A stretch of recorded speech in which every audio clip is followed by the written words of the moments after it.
If you ever feel intimidated by the idea of being more productive, or for whatever reason you shy away from productivity because you've heard too many managers or experts spouting about just how important it is, then stick around as this video is for you. You see, for some people, being productive is like a bar of soap. The moment they think they're getting a handle on it, it slips away.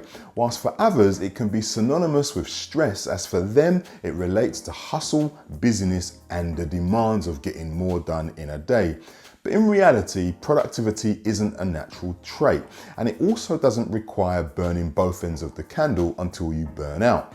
Instead, it's a skill that you can learn with time and effort, and it's more about being able to get to the important stuff and getting the important stuff done whilst protecting your well-being. Put differently, productivity is about knowing where to place your time, energy, and focus so you can consistently perform at your best as you take steps towards what you want to achieve in different areas of your life without compromising your health and well-being. So in this video, I'll be sharing 5 simple steps that can help you to start improving your productivity today. So let's dive in. Hi, I'm Nick, and I'm a husband, dad, pops, registered counsellor and certified coach with loads of experience of helping busy professionals like you to improve mindset, emotional well-being and performance. And on this channel, I share tips, ideas and practical tools designed to help you manage, grow and succeed in life. So if you're committed to your ongoing personal development, which if you are here, I'm sure you are, and you really want to take steps towards living your best life, then I've got you covered. So subscribe, click on the bell icon so you can be notified of future videos, and share this channel with your friends and family, those who you think might find it helpful too. Thank you very much. Also, if as part of your personal growth, you'd like more clarity about how you want your life to look in the next few years, ideally, then download my free 5-step guide to creating your ideal future. I'll put a link to it in the description below. Now, truth is, the idea of being more productive without increasing your workload may seem impossible, but it is doable. And for one simple reason: the less time you spend on low value tasks, the more time and energy you'll have to give to high impact tasks. So the first step to being more productive is to allocate some time to be honest about the value you'd place on each of the tasks you're usually giving your time to. And this could start by you simply making a list of everything you do on a regular basis. For example, my business list would include things like delivering training workshops, facilitating therapy or coaching sessions, hosting a mastermind, creating YouTube content like this, and keeping in touch with my email subscribers. It would also include things like attending meetings, responding to email, uploading social media content, cleaning my office, and following up inquiries. This isn't an exhaustive list, but you get the gist. Now, the next step is to make a judgment call on which of these tasks are most valuable, which can get quite detailed if you want it to, but for the purposes of this video, I'd suggest just scoring them on a scale of 1 to 10 in order of importance. So for example, mine might look something like a 2 for checking emails, which I do twice a day, and a 9 for facilitating sessions, as I place a significantly high value on my existing clients who I care about and who pay me consistently for my services. A second way to become more productive is to get really effective at saying no, and saying no often. Now, although this may seem counterintuitive, and it may even go against the belief that productive people manage to do it all, it's an important one to get hold of, because the truth is, productive people aren't doing it all.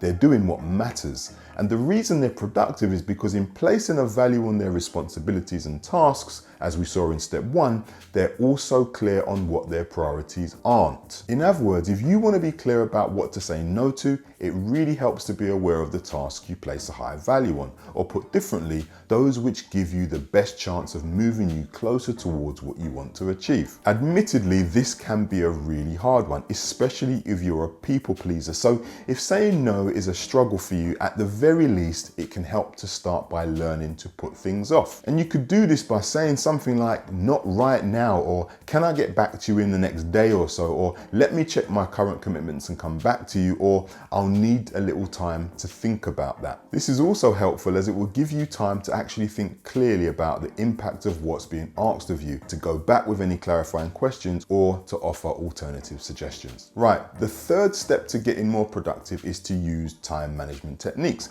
and there are several, some of which I'll touch on in a moment. But essentially, these techniques will help you to think about how to work more efficiently. Now, if you've got concerns about your productivity, the chances are you're also prone to procrastination. Now, don't be too worried about this because we all procrastinate, and putting things off, as I mentioned in step 2, isn't always a bad thing, especially if it helps you with making better decisions. However, when it comes to completing high impact tasks, using time management techniques can make all the difference because they can help you to focus your attention on one task at a time. Now, though there are lots of different time management techniques designed to help you by structuring breaks into planned work, a couple of structures you could try are the Pomodoro technique and the 52-17 technique. The Pomodoro technique structures your work into 25-minute blocks followed by 5-minute breaks. The idea being that you have 4 blocks of structured time on a set task before then taking a 30-minute break, and then as needed you just repeat. The 52-17 technique works the same as the Pomodoro strategy,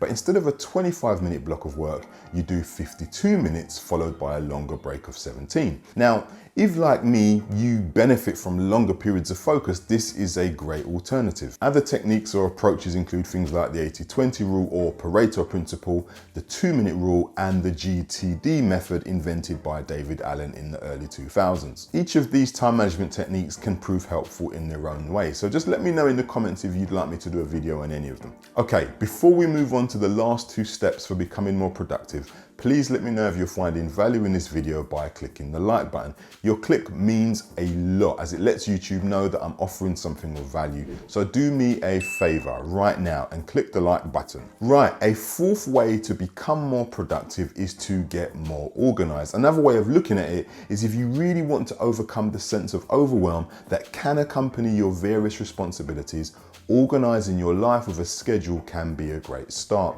You see, just by keeping a diary and to-do list, you'll have a clearer picture of what's ahead of you on any given day, which can work wonders in helping you to stay on top of the things that you're concerned by and reduce any unhealthy stress. Another way of organizing yourself is to have systems in place to help you find what you need when you need it quickly. And this is because there are few things more stressful in life than not knowing where something is when you need it. And it could be anything from a piece of information you need to send to someone, an item of clothing you need for a meeting, or a tool to fix something in your home.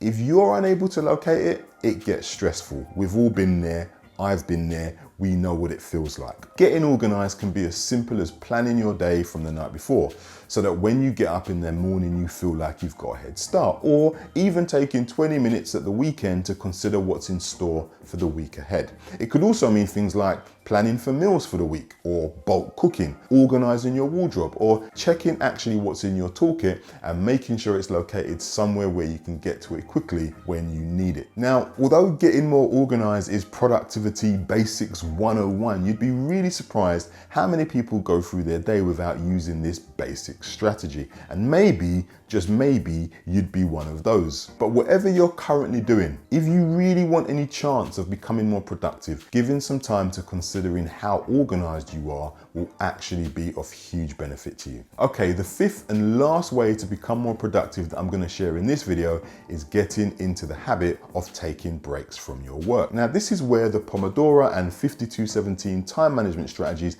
can be helpful as they are structured to include breaks. Now, you might imagine taking a break as being the least productive thing you could do when working towards completing a task. But in reality, taking structured breaks is key to productivity and high performance. And this is because if you place an overemphasis on work whilst neglecting the importance of rest and relaxation and recovery, you will increase the chances of burnout, which in the long run won't be good for you or anyone else for that matter. So the solution to this problem is to normalize rest by making it a part of your daily, monthly, and annual working patterns. In other words, anything from getting away from your desk for 5 minutes to booking a holiday where you can completely switch off. Okay, there you have it. 5 simple steps to being more productive without jeopardizing your health. Here's a quick recap. 1, place value on your tasks. 2, learn to say no. 3, use time management techniques. 4, get more organized. And 5, take breaks. Okay, we've come to the end of this video, so here's a question for you. Which of the 5 steps could you start using straight away? And how much of a difference do you think they might make in you being more productive on a day-to-day basis? Please leave your thoughts and comments down below. Also, if you found this video helpful, please click the like button, share it with a friend, subscribe, and click on the bell icon so you can be notified of all future videos. Thank you so much for watching. Rooting for you. Be well. Now, though there are lots of different time management techniques designed to help you by structuring breaks into your planned work, a couple structures you could try are the Pomodoro technique and the 52-7-2.